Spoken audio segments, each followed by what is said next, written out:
पंतप्रधान नरेंद्र मोदी यांच्या सोबतच्या बैठकीनंतर आमदारांचं मौन बाळगल्याचं पाहायला मिळतंय।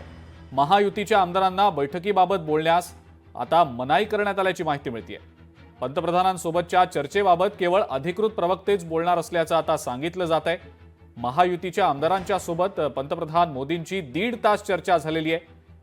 मात्र या बैठकीनंतर या चर्चेनंतर आमदारांना महायुतीच्या आमदारांना या बैठकीबाबतची कोणतीही माहिती ही बाहेर सांगण्यास किंवा याबद्दल बोलण्यास मनाई करण्यात आल्याचं समजतंय। त्यामुळे आमदारांचं या सगळ्या बाबतीत मौन असल्याचंच पाहायला मिळतंय।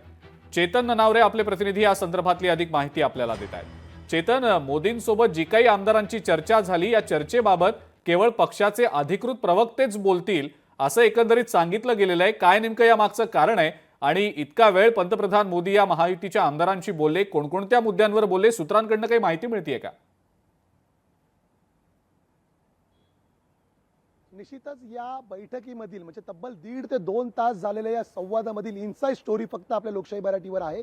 सर्वात महत्त्वाची बाब म्हणजे एक परिपूर्ण आमदार कसा असावा या संदर्भातील महत्त्वाचं मार्गदर्शन पंतप्रधान नरेंद्र मोदींनी केलं।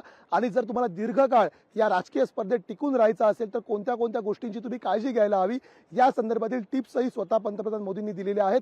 सर्वप्रथम म्हणजे अनेक आमदार आहेत ते आपले 5 वर्षाची टर्म पूर्ण करू शकत नाही। याचं कारण असतं त्यांचं वैद्यकीय एकंदरीत शारीरिक दृष्ट्या झालेलं स्वतःकडे दुर्लक्ष। त्यामुळे स्वतःकडे लक्ष द्या, स्वतः योगासनं करा। मी स्वतः योगा करतो पहाटे उठून, तुम्हीही स्वतःची काळजी घ्या। दरवर्षी स्वतःचा हेल्थ चेकअप करून घ्या जेणेकरून तुम्हाला तुमचं शारीरिक स्वास्थ्य जपता येईल। दुसरी महत्त्वाची गोष्ट, स्वतःच्या कुटुंबाकडे अजिबात दुर्लक्ष करू नका। स्वतःच्या कुटुंबातील आई असेल, तुमची पत्नी असेल, तुमची मुलगी असेल, त्यांना पुरेसा वेळ द्या। राजकीय आणि सामाजिक जीवनात काम करताना कुटुंबाकडे दुर्लक्ष होऊ देऊ नका। तिसरी महत्त्वाची गोष्ट जी सर्वात महत्त्वाची होती आमदारांसाठी ती म्हणजे तुम्ही ज्या मतदारांच्या जीवावर निवडून आलात त्यांच्याकडे तर तुम्हाला लक्ष द्यायचंच आहे, मात्र ज्यांनी तुम्हाला मतदान केलं नाही यापुढे 5 वर्षामध्ये त्यांची मनं जिंकण्यासाठी त्यांची कामं सुद्धा प्राथमिकतेने करा जेणेकरून तुमचे विरोधकही तुमचे आपलेसे होतील आणि यापुढील निवडणुकांमध्ये तुमच्यासोबत स्पर्धकच होणार नाही। चौथी एक महत्त्वाची गोष्ट जी सातत्याने आपल्याला सत्ता आल्यानंतर दिसते ती म्हणजे आमदारांची उर्मटपणाची भाषा ही तुम्हाला प्रत्यक्षपणे टाळावी लागेल। जर तुम्हाला राजकीय जीवनामध्ये दीर्घकाळ लोकांची कामं करायची असतील तर राजकीय दृष्ट्या जे तुमचे विरोधक आहेत त्यांच्यासोबत, शासकीय अधिकाऱ्यांसोबत आणि तुमच्याकडे जे काम करून घेण्यासाठी जे लोक येतात त्यांच्याशी तुम्ही नम्रतेने बोलणं अत्यंत गरजेचं आहे। तरच ते अधिकारी तुमचं काम करतील, तरच ती लोक तुमच्याकडे कामासाठी येतील आणि तुम्हाला मतदान करतील।